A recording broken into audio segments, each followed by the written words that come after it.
Feeling stuck or facing career obstacles? Wondering how to stay ahead in the ever-changing tech world? Welcome to PhD Women on IT Hack the Future. My name is Beata Young, and today's PhD Positivity Hack delivered will be by our guest Linda Lawton.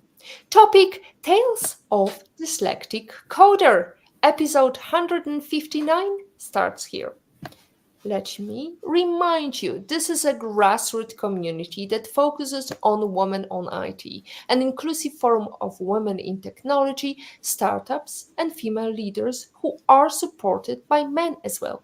And I bring heart to that hustle because empathy is my motto, and empathy is critical when you are a dyslectic coder. First, let me mention a couple of things that's been happening the past couple of days. Congratulations to the 2024 Nobel Prize winners. Let's also recognize the countless women in science whose contributions often go unseen due to gender bias. Their brilliance deserves celebration, and we support all the trailblazers awaiting for the recognition they've earned. Kudos to you, ladies.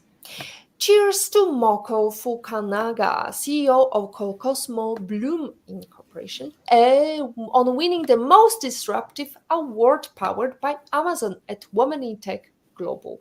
Your radical innovations in tech are truly inspiring and drive positive change in the industry.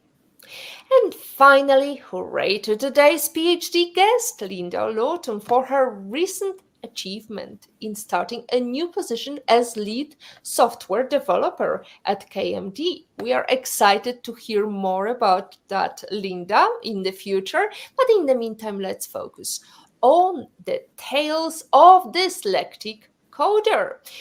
Join us for a game-changing conversation with Linda Lawton, a seasoned developer who mastered AI, machine learning, and web development while overcoming dyslexia and thriving as a single mom. Learn how to embrace change, beat imposter syndrome, and build confidence no matter the challenges you face. Whether you're new to technology or a seasoned pro, Linda's story will spark the motivation you need to grow and succeed. And this is going to be an honest and truthful conversation. So, Linda, let's start. Where are you joining us from? I'm currently based in Aalborg in northern Denmark. It's about a 45-minute flight from Copenhagen. Fantastic location. I'm also in Europe at the moment, joining from Granada, beautiful city at the south of Spain. So, Linda, thank you for joining us. Your journey from commercial software development to becoming a Google API enthusiast is truly inspiring. You started as a freelancer, so tell us, how did you embark on that journey? Well, as a freelancer or working with AI. Let's start with as a freelancer, because I think your story is quite inspirational. Because every time I'm meeting with ladies who want to enter the tech field, they are struggling with the usual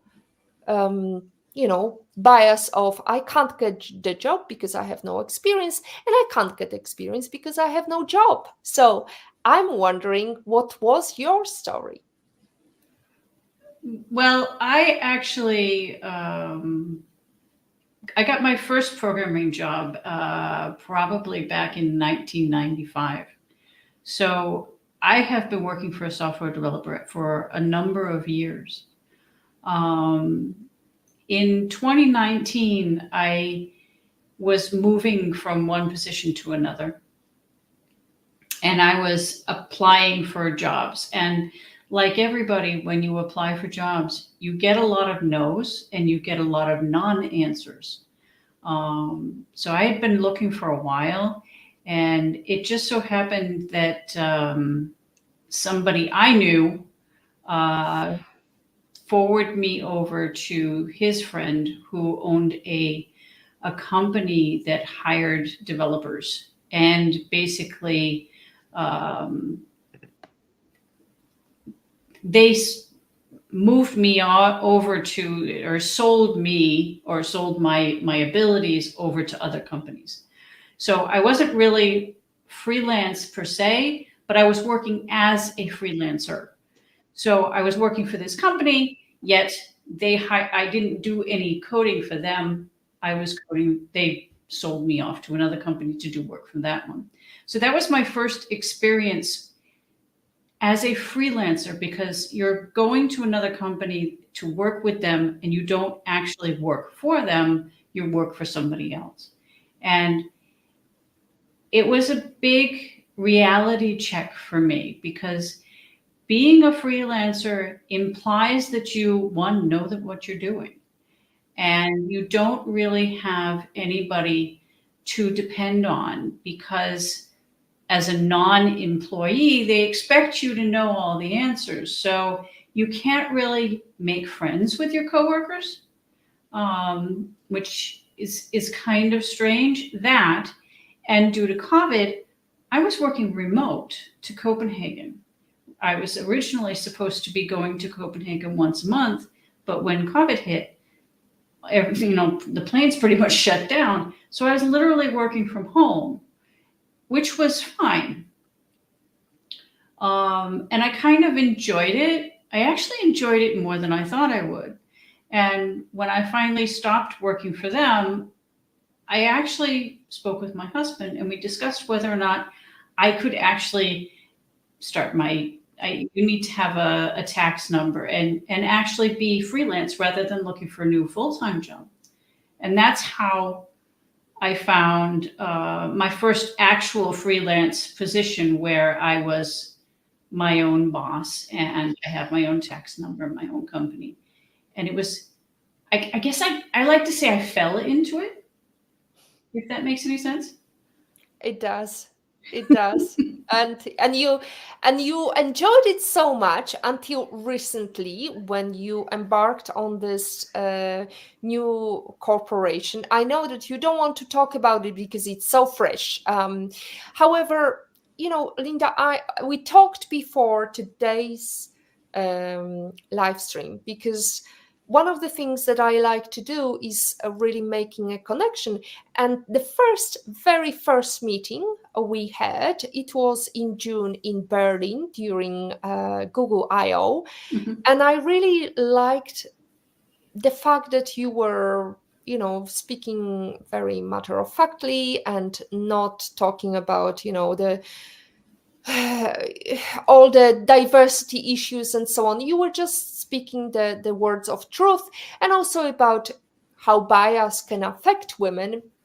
But on the other hand, you just focus on the living work. No, you were not so much impacted but by what you heard. So let's delve into that, because I think there is a lingering topic here, and I'm trying to be as fast, I'm trying to get into the point as fast as possible. However, the fact that we have today the tales of dyslectic coder has a deeper meaning here, because you were defined as you have dyslexia. You will not be successful in the future. Tell us about that. The thing is when I was in school, um, I was born and raised in the United States. I moved to Denmark about 25 years ago. So in the United States, when you're in schools and they notice that you're having a problem, they start sending you. I don't think they sent me for tests. I don't feel as though, I don't remember them sending me for tests. But all of a sudden, somebody said, "You're dyslexic." And this was in third grade. And I guess the reason they decided I was dyslexic is because somehow or another I ended up in third grade and I could barely read. What happened in second grade, nobody ever knew. Um, so basically, I was having issues with reading. I don't remember ever having issues with any other classes. It was just reading. So they declared that I was dyslexic and they put me in the special education classes. And nobody ever reevaluated me. I was in special education classes my entire way through school, and they put me in the lowest classes that they could. And it wasn't until high school, um, but I'm getting ahead of myself because one of the things that I actually remember was I was in fifth grade, and one of the girls in my class was reading a book called Aesop's Fables. Um, and I remember going to the library and trying to check the book out. But my library card had me labeled as special education. So the librarian refused to give it to me because it would be too hard for me. And that was my first experience as being discriminated against because I had a label attached to me. Fast forward a number of years, and I'm in high school now. And I remembered that, now remember, I love math. And I was really sick of getting the same easy classes all the time. And I heard that in junior high school, we would get algebra. And I couldn't wait to have algebra. So when the first day of junior high school runs around and I see this paper they hand me and I don't have algebra, I've got easy math again. And I was like, I was so mad that I went to I went to the secretary in the school. I went to the office. I went to bounced around to so many different systems in the school until finally I ended up going to the principal and says, "This isn't fair. I was supposed to get algebra this year." And he's like, "Oh, but you can't do it. You'll fail." And I was like, "Look, you give me one semester. You give me one semester in the US is like 3 months. If I fail, fine, I won't say a word, you can move me out." And he agreed. He says, "Okay, fine." And I said, and after that, and I says, another thing, I'm not going to those special education classes anymore because I was so sick of them. They were so boring. It was useless. It was a waste of time. And he's like, "Okay, fine." A bonus is that I got out of gym class. He says, if you take algebra, you won't have gym anymore. Not a problem. We can deal with this. I hated gym. So basically, they left me alone after that because I got straight A's. I was actually the reason why they weren't allowed to grade on a curve in that class because my grades were so high. So you've done pretty successfully just by challenging the status quo of being coined, right? Yeah. No, you disagree? Oh, I do that all the time. I do. Yeah, you can't tell me no. I'm sorry. You know, Uh-huh. if I don't agree with you, you're gonna hear from me. That's great because my strategy was actually I was going through a Polish system which was also very rigid, and because we were deeply rooted still in the communist belief of you have to wear white and black, not the other way around. And I wore something the other way around, and I was like comment, "Oh, you always have to be difficult, you always have to be different than everybody else." So it was not easy, to really feel like you always have to be the different one, the odd one, and really having somebody who believes in you was my North Star, because all of a sudden, I had this Polish literature teacher who believed in me because I was just good at reading, and I was a bookworm, so she really pushed me forward, and I started believing in myself. So was it inside of you, this power, or was there somebody who supported you along the way? No, I was stubborn. Mm. I was just stubborn, and I don't like to be told no, that you can't do that. So you don't tell me that something can't be done because I will do it. Mm. So, Linda, we also talked about motherhood, and I guess your mom was inadvertently your role model in terms of her career, because you mentioned the fact how you entered the technology field, and that's a very vulnerable story, and that includes some harassment. And maybe you could tell us how you entered the technology field. This I've never actually told anyone this story except for you. My husband knows, my daughter knows. Not many people have ever asked me the truth of why I went into programming. Um, when I was 19, I was actually a very bad teenager, and I burned a lot of bridges, and I did a lot of things that I regret, and we all do. But the thing is you have to learn from them, and I think I've learned from mine. Um, I met a man who was about 8 years older than me when I was 19, and I quickly moved in with him. But I was also raised very sheltered. I was raised Catholic, and I was very sheltered, and I did not understand a lot of things. And because I burned so many bridges with my family, I didn't really have anybody to talk to. So when physical abuse came into this relationship, not only didn't I know what to do, I didn't know it was wrong, and I didn't see that it was really an issue.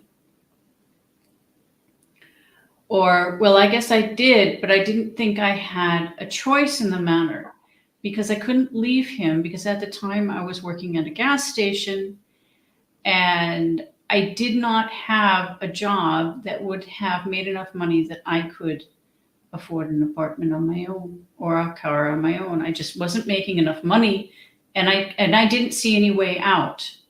And after 3 years of letting him abuse me physically and mentally and emotionally probably as well, I finally decided that I needed to do something. And one day I saw a commercial on TV for computer programming courses at the local night school. And my mother was my mother was a computer programmer, and so was her husband, or my stepfather, her husband. And I knew that programming would be a good career. I mean, this was back in 1991, so I knew that computers were getting better, and I thought that I got to do something that's going to make more money, and programming is going to have to make more money than what I'm getting right now. So I kind of got up the courage to ask my father whether or not he would pay for me to go to university, and he agreed. And I was shocked because I had burned so many bridges with him that I never thought he would. So programming saved my life, really, because I think he would have killed me, because at some point, and I think it was about 2 years after I graduated from university, or maybe a year after I graduated from university, that he finally left. And he left because it was a very bad time, and I basically told him, I said, why don't you just get it over with and kill me? Because I didn't see any other way out, and he finally left. And that was it. And it was wonderful. Mm. But it's not the end of the story, because No. you were so terrified, Linda, and I'm speaking for all the victims here, because Yeah. we know that there are many victims that do not have the courage, and they are not as stubborn as you are.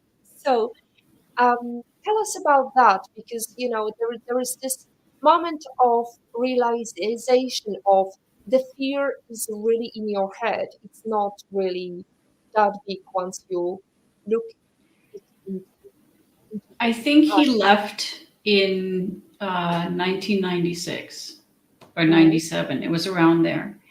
And I moved to Denmark in 1998. And I have had a fear for years and years and years that he was going to get on a plane and he was going to fly to Denmark and he was going to find me. What I haven't told you is that I had a child with him. So I basically took my child and we came to Denmark to keep her safe from him. And I still, for years and years and years, I have been so paranoid and this fear in the back of my head that he was going to come and find me and he was going to kill me. Um, but what's funny is that 2 years ago, my daughter and I went to the United States, and he had found her on Facebook years ago. And I told her, I says, this is your this is your chance if you really want to meet him.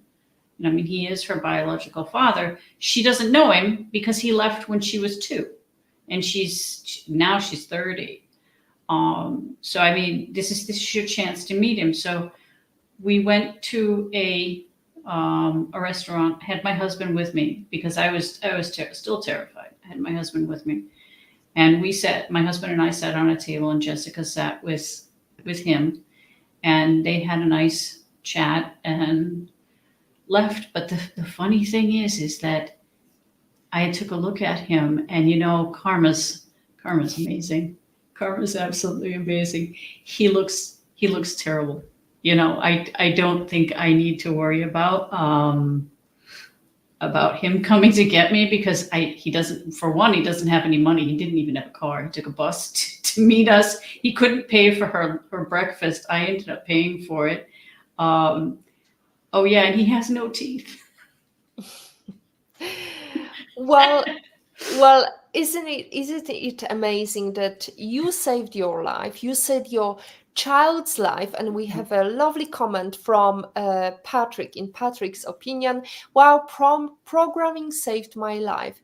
That is an incredible statement and a truly amazing story. This is ghastly and good for you, Linda, as this is more than just being stubborn. That was brave.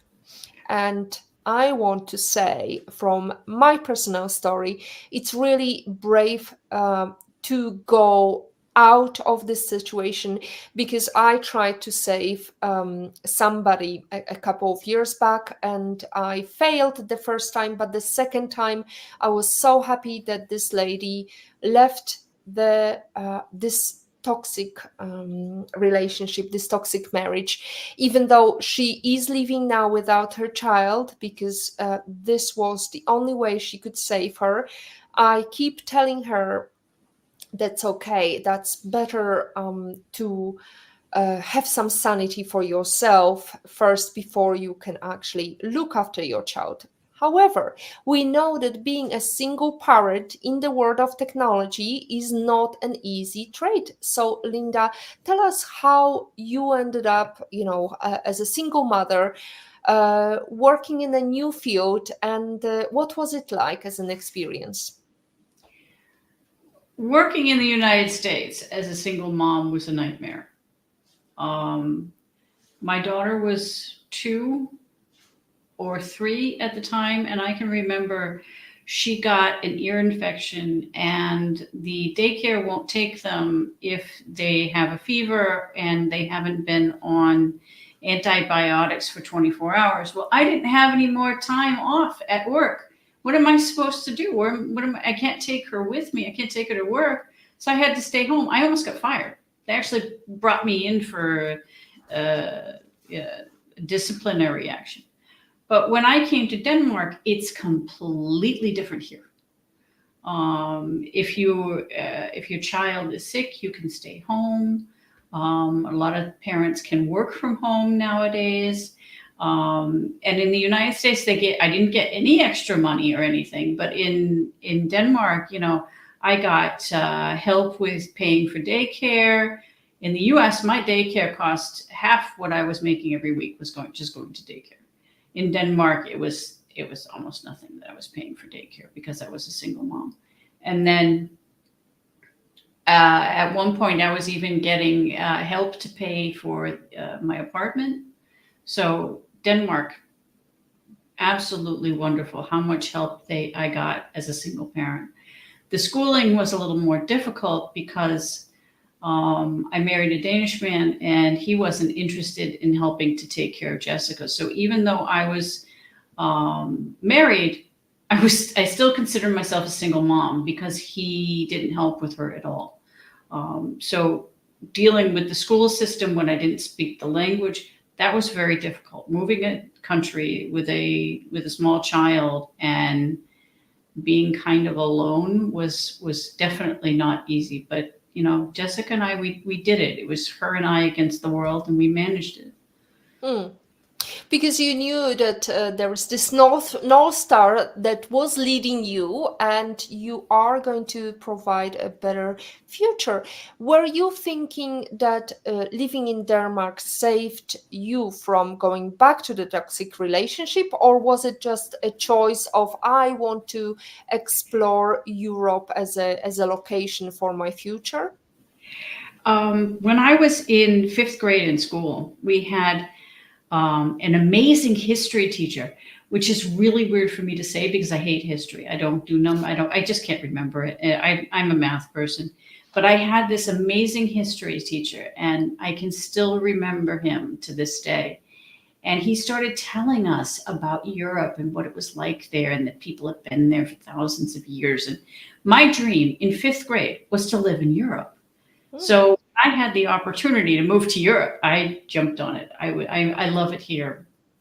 It's amazing here. So now you're living a dream of many Americans who are thinking about moving to Europe, whereas many Europeans are thinking about moving to US. I What doubt would it.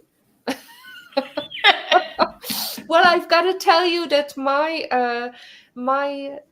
daughter is thinking about that, and it's always this American dream, and also looking at the economy, how it is growing faster, and also in terms of salaries, I think it's a slightly better salaries that you can receive in the US. Maybe in technology, it's much the same, is Yeah, but I it? think the cost of living is higher.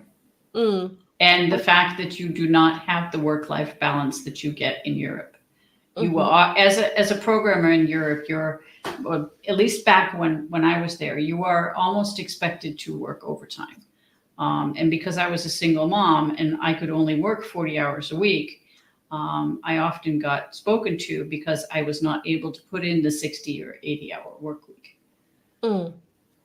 Well, let's go into technology. So, how did you transition, I'm wondering, from traditional software development to the world of machine learning and AI? Well, I mean, technically, as a in my work day, I am a .NET developer. I still programming is my life, and I code. How I ended up starting on AI is actually a little fun. One of my fellow GDEs, he mentioned that they were doing some testing on the new Bard system that Google was coming out with. And they were looking for more people to test it.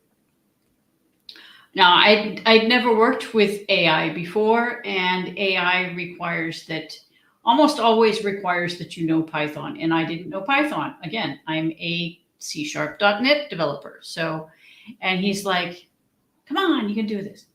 So I was like, okay, fine. And at the time it was summer and I didn't have any freelance contracts going on right now. And I get bored. I cannot just sit in front of YouTube all day. So I've got to code something. So I might as well code, I might as well play around with this machine learning stuff. So that's basically how it happened. I managed to get into the NDA invite on Bard stuff. And I've just been playing with Google's AI stuff since. I mean, I still have access to a lot of their NDA stuff. Most of the stuff that comes out, I've probably had access to at least a month before anybody else gets it. And I get to break it before you do. And it's been a very interesting journey because you have been even invited by Google. Tell us about that because I think you had to be convinced by your husband to take that trip. Yeah, that's actually a lot. It's like when it rains it pours. Um, last the end of March last year was actually a very difficult time for us. My mother-in-law passed away from a combination of COPD and COVID.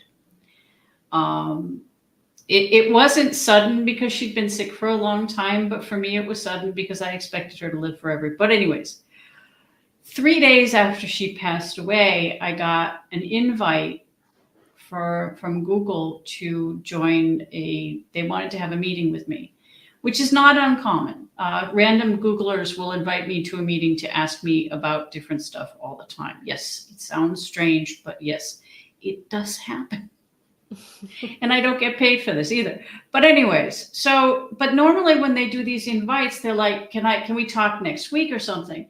But this was like a half an hour, and I was like, well, that's sudden. I was like, we literally just got home, and I was like, okay, I don't have anything better to do. So I turned on my PC, and they just started talking to me, and I didn't know these guys, but that's not uncommon for me. I'm really bad with faces and names and stuff. So yeah, so they just tell us about what you've been doing with AI. So we did what kind of like what we're doing here. This is unscripted Linda. This is how I am. When you want to talk about tech, well, let's talk about tech. And I've done this and I've done that. And we talked a good half an hour, and they're like, so we're filming something for Google I/O, and we'd like to have you out to California to film a spot for Google I/O. And I'm like, what? And it's like, I'm in Denmark. You don't want to fly me all the way to California. He's like, I was like, well, there's a Google headquarters here in Aarhus. It's an hour. We could do it there. And they're like, oh no, we've got all the film sets and everything. We need to do it here in Mountain View. We want to fly you out to Mountain View. And I'm like, from Denmark? He said, why don't you talk to my friend Alan, the guy that got me invited to? He's in New York. You're much better. No, we want you. I tried to convince them that they didn't want me. I'm insane. This is imposter syndrome at its best, right? And they're like, oh no, we want to fly you out to Mountain View and then next week. And I'm like, my mother-in-law just died. You want to fly me out there next week? I mean, talk about giving me notice. You're going to fly me all the way to California. And I'm like, and it just still didn't register with me. And I was like, can I think about it? Can I think about it? And they're like, yeah, sure, get back to us. So I got off the thing, and I'm talking to my husband, and it's like they want to film me for something for I/O. They didn't really even tell me, and here I am denying the fact that it's going to be the intro on the big screen. No, they're not going to do that. It'll probably be some short or something they'll put on YouTube, right? It's not going to be the intro. They wouldn't film me. I'm this weird woman in northern Denmark. And my husband's like, you'd be stupid not to do it. It'll look great on your CV. All right, fine. And I was like, okay, but I'm going to insist on I'm going to insist on business class because I want to be able to sleep on the plane. Right? So it's like I might as well try, right? Try. I didn't think that they'd pay for it, right? And then I sent him an email. Says, yeah, but can we do business class? And they're like, yeah, sure, no problem. And not only that, but they sent a limo to pick me up at the airport. So that's the way. Yeah, that's the way to do it. and it was only 3 days. I left for Denmark on a Thursday, and I was home on Sunday. That's fabulous. That's the way to live your life, and especially if you have a supporting husband who is telling you just do it, that's the way to do it. So well done, Linda. And you were on the big screen, weren't you? Yeah, a whole 15 seconds. That was my 15 seconds of fame. Fabulous. And you enjoyed that drink on your business class oh yeah, they have champagne. I know. Well, who did you fly with? It was KLM. Fantastic, Yeah, it I'm was really sure. nice. It was a nice trip, and I was able to sleep on the plane, so it was great. Excellent. That's really worth a lot. Even if Yeah. they didn't pay you for appearing, it's a good time to also network. So tell us about networking because you mentioned that you're introvert, and Oh, you know you. terrible. Go on, Linda. How do you network? I mean, I don't think I network. I don't. I really don't. I worked from home. Literally saw nobody for 4 years. I guess the way I network is by social media. I mean, my questions on Stack Overflow, um, my YouTube videos, people find me, and I have no idea how. And I guess the fun thing is when Google actually sends me to a conference. I mean, they sent me to IO Berlin, and I will be going to an exclusive machine learning GDE conference in Hungary in November. So Google decides to send me to these conferences, and then I go, and all these people come up to me, and they're like, "Hey, it's Linda. How you doing?" And it's like I have no idea who they are, and I try. It's like, and I still have. I don't believe this is me. How is this my life? How do people know who I am? I just do stuff because it's fun. Mm, You know, I'm just me. That's how I network. I don't network. hmm. So you do not network. But how did Google find you? Were you part of the GDE or Google found me. I originally became a GDE back in 2014. I am actually the longest standing female GDE in Europe right now, because I've been a GDE for 10 years. Originally, they found me because I was working for a company and I needed to access the Google Analytics API to add it to an application. And I sent in a feature request to the Google Analytics team asking if they could add an API that would let me list all of the metadata. And I think about 2 or 3 weeks later, I got an email from somebody with @google.com. And I was like, what? A Googler is emailing me. And this is complete. This is the first time any of this had happened. And I was like, no way. And I'm checking the headers on the email. Oh no, it's from Google. Okay, fine. And he's like, we'd like to invite you to beta test it because we're actually working on that. And I was like, oh, cool. That sounds like fun. So that's how I started beta testing stuff for the Google Analytics team. And I think about 6 months later, they asked if I wanted to be a GDE for Google Analytics. And I was a GDE for Google Analytics until they shut that one down probably about a year ago or so, I think. Mhm. And the thing is it's gone beyond that now, because I know a lot about all of the Google APIs, and I've been helping to support a number of the client libraries. So I've got a lot of samples for Google APIs with C# and PHP, Python, even a bit of Node.js and maybe some Java floating around. So I answer a lot of questions and help a lot of people. And I guess Google just kind of knows that. Mm. So you're very hands-on and very engaged in the community. Now I'm wondering because you mentioned imposter syndrome, and I think you're still kind of embracing your imposter syndrome, Oh, yeah. or is there a way that you're dealing with it? Oh, no, I am the queen of imposter syndrome.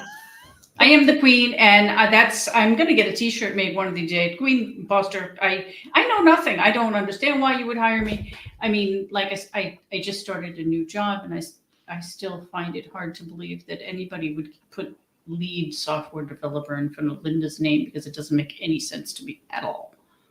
Mm. Are you ever trying to change that title? What, as lead No, as a as queen, as queen. oh Queen. no, I'm gonna own that. I'm gonna own that for the rest of my life. No, that's mine. I am the queen of imposter syndrome because it keeps you humble. Mm, It keeps you humble because if you start saying that, I mean, everybody has worked with this one person in their network or in their on their team that seems to know everything, and everybody is sitting in the back saying, mm, yeah, but he didn't know X, or he didn't do Y, or he forgot something, but this person, I know everything. And everybody's worked with somebody like that sometime in their career. You need to stay humble because you don't know everything, because everything changes. I will never be an expert at C sharp. I've been using C sharp for 12 years, but I think the only person that could be an expert at C sharp are the people that are actually writing the language right now. I'm always finding something new. I found something new today. mm. You found something new today. However, you're happy with what you're doing. But I'm wondering what would be the message to those women who are quite unhappy being still developers? They would want to become leaders or managers of a software developer team. Now, I guess one of the main things that I want everybody to get out of this is the fact that your career is not a sprint, it is a marathon. Look at me, I've been doing this for 30 years. A lot of people now, they're young, you're just starting out. You are not going to be, if you're lucky, you're not going to be in the same job. Well, I guess maybe you could be lucky if that's what you want, in the same job now in 30 years because technology changes, things change, you change, your life changes, your circumstance change. Don't be afraid to move to something else. I started off as a working with Oracle as a database expert, and then I went to web programming, and then I went to Windows desktop application programming, and then I went to C sharp, and now I'm doing mostly what I'm doing right now is backends with microservices, and now I've been playing with machine learning. Do what makes you happy. Do what inspires you. If you want to be a lead software developer, by all means. If you want to be management, by all means. I just talk better to computers than I do to people a lot of times, and a lot of people don't really get me sometimes. So I just don't think that I would be a very good manager. That's great, and I think you mentioned that you always been humble, and I'm wondering whether you're not mixing being humble with being truthful, because I believe that you've been very truthful in knowing what you don't know, rather than Yeah. boasting that, oh, I know everything. That goes back to when I mentioned the fact that I was a very bad teenager. Um, my mother left when I was about 12 years old. She left one day and she didn't look back. She came back to visit, of course, but we lived with my dad. So I was raised by a single father. And I don't think he was prepared for that. And I was terrible to him, and I lied a lot, and I burned so many bridges that at some point in my early 20s, I realized that lying doesn't get you anywhere, and being truthful and being honest does. Nobody wants to be friends with somebody that is lying all the time. So I would rather be truthful and come clean. Um, Actually, sometimes I'm a little too truthful, but that's just me. Mhm. So, Linda, we talked also about the fact that not having a mother figure was quite challenging because you had to learn, the feminine traits from Yeah. your grandmother, and then, becoming a mother was somewhat challenging because you did not really have that role model in your life on a daily basis. So, what is the lesson to those children, those who do not have mother figure and do not maybe know how to embrace femininity or show love? Is there a Linda's advice, queen of motherhood advice? I think that if you are a young girl right now, or if you were a young girl who was raised without a mother figure in your life, and you have questions, because you do have questions, and you are scared. I was scared. I had no idea how to deal with that time of the month, and I made a lot of, and I didn't have anybody. I didn't feel I had anybody. Believe it or not, we as women are we are our own army. We are a collaboration of other women. I believe that if teenage Linda had walked over across the street to this lovely lady that lived across the old lady that lived across the street and had asked her to explain things to me, she would have. But I was too embarrassed. I mean, I was like 13. I was too embarrassed. My own mother left me. I mean, why would a stranger that's not part of the family be willing to explain these things to me and to help me understand? There's somebody in your life who will help you as a young girl. Mm, You just have to find her. You just have to open your mouth and ask. mm.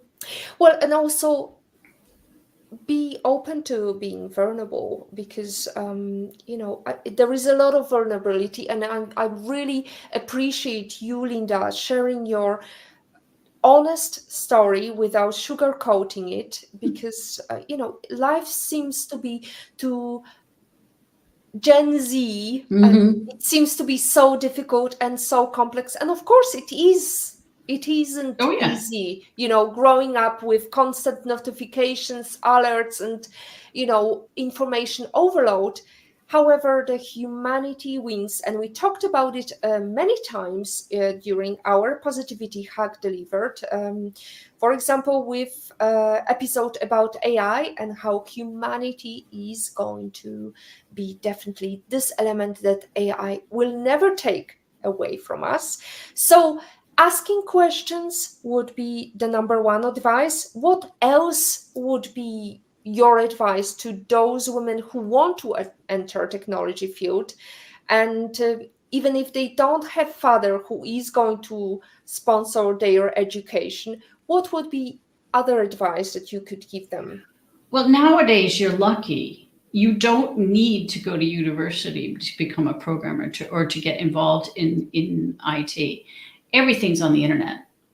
I mean, I learned Python from an AI. Basically, I didn't read the Python documentation or anything like that. Granted, I know several languages already, so I was a little bit head start. But nowadays, you can learn from programming directly just from YouTube. If you're interested and you want to try, do it. Just pick it up. It finds, even if you know somebody like me, for example, that would be willing to mentor you and answer questions, go on Stack Overflow, ask questions. Nobody's going to fight you for asking, and you can do it because it's easily done. Beautiful. Stack Overflow or Ask Questions, Reddit. There's lots of forums and Exactly. support groups. Woman Tech Makers is one of them, and Yep. that's how we met. Yep. And now, tech industry is constantly evolving. How does Linda stay up to date with latest trends and technologies? Well, I think the biggest problem Linda has is that she is curious about everything. I just don't have time. As soon as I see something new online about somebody that did something, I've got to try it because it sounds like fun. I mean, even playing with, training my own Gemma models, that is so far above my knowledge base. But I did it, and I don't understand how I did it, but I did it. and I need to find time to spend more time doing it. But I mean, you can do whatever you want. I mean, it's the same in life. If there's something that interests you, just give it a try. I mean, for crying out loud, 2 months ago, I bought myself a guitar just because I've always wanted to learn how to play the guitar. I can't play the guitar, but I'm having fun trying to try. That's how you break the code. Exactly. If you want to try, if you want to learn something, I mean, I spent 4 months trying to learn how to solve a Rubik's Cube because all of a sudden I decided I wanted to try and solve a Rubik's Cube. And I can solve them. That's beautiful because also it's something challenging for the brain. Now, what is the number one book you can sit and think, oh, I wish I read it before I started my career? Oh, what was it called? I sent it to you. It was the Phoenix Project. Yes, the Phoenix Project. That book is absolutely amazing. I really wish that I had read it early, and I should read it again because it's that good. It basically just explains how companies should be organized, and they're not. And it's just absolutely amazing. I loved it. Mm. Well, let's imagine that you could meet anyone in the world and have private breakfast anywhere in the world. Who would you meet and where would you go to? Did you read my answer to this when I sent it to you? Yeah, I did indeed. But I want to hear it from you, Linda. I have decided that actually I knew the answer to that question as soon as you asked me. I would like to have breakfast with Jean-Luc Picard, captain of the Starship Enterprise. I have not decided which version of him, though. The younger version when he first gets into Generations, or the older version when he's in the Picard series. I actually think I'd like some time in the middle because I'd like to discuss with him all of the things that he has discovered. Now, where we're going to meet, I am not entirely sure. I'm almost inclined to do it in 10 Forward, basically because I'm hoping we might get Guinan in on it. And or we could do it at Chateau Picard, mainly because I'd like a glass of wine. But you said breakfast, so I'm not exactly sure we can have a glass of wine with breakfast, but it is France, so I don't know. Maybe. It's breakfast somewhere in the world. Yes. I guess the reason behind that is that I was actually 7 years old when my father broke to me the fact that I could not become captain of the Enterprise. And I was devastated for a long time.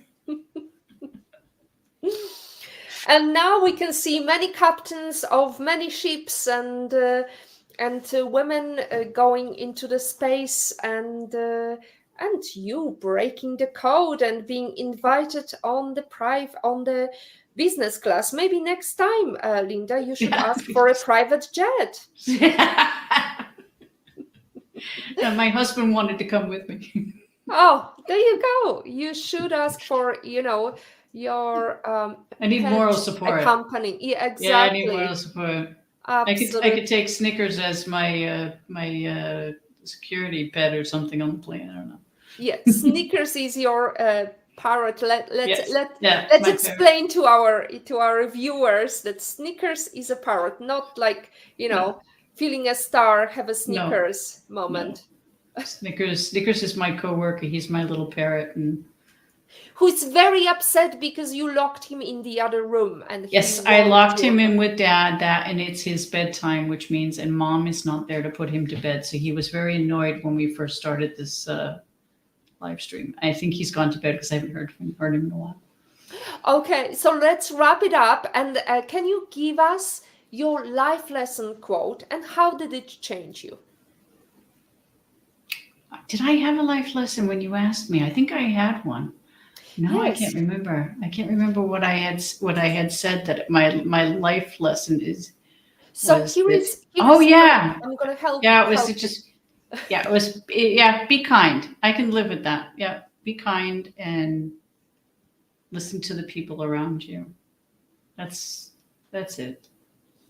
It doesn't hurt to ask. So why is this lesson, life lesson quote for you? Why is it working for you? Life is too short to not be kind to each other. I see a lot of things on the internet these days and even on TV.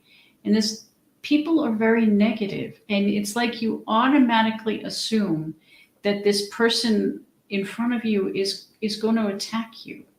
And I don't think that's the case. We are all ingrained just to be kind to one another, and I don't understand why we've stopped doing that. Mm. Mic drop moment again, ladies and gentlemen. This is Linda speaking from heart. Be kind, listen truly, listen to the people around you. That's again our basic human instinct.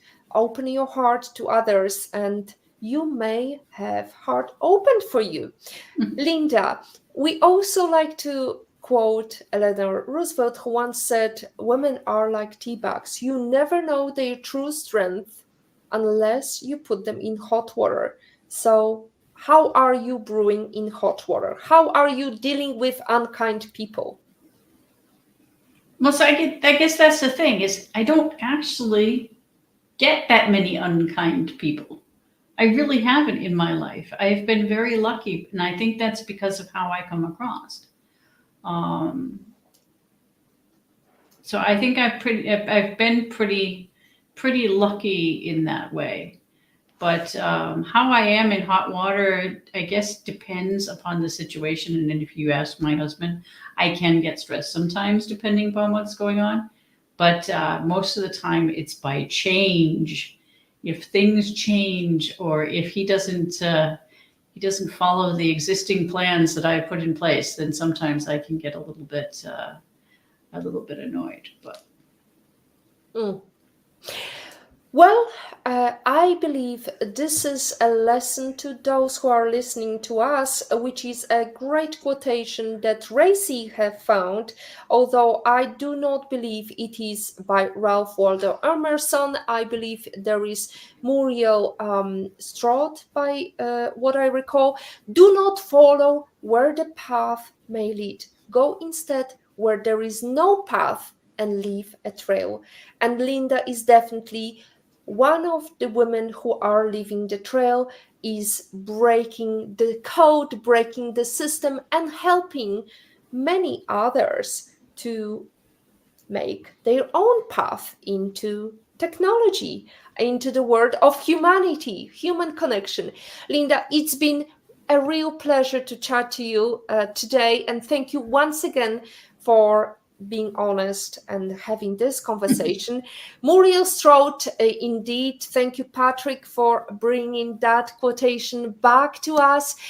Now, next week, we are going to have J. Tucker Miller, and that's it from episode 159 of IPO of PhD live stream. I'm sorry, IPO. Vit was our commentator today and supporter as ever. Thank you, Patrick.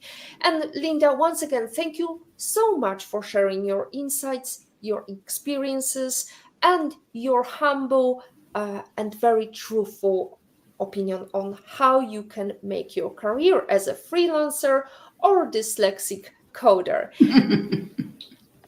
And this is it. Thank you very much. As always, our positivity quote comes from positive thinking only and goes, if you don't like something, change it. If you can't change it, change your attitude, as Maya Angelou says. Today is your day to hug the future, hug the positivity you want. Thank you.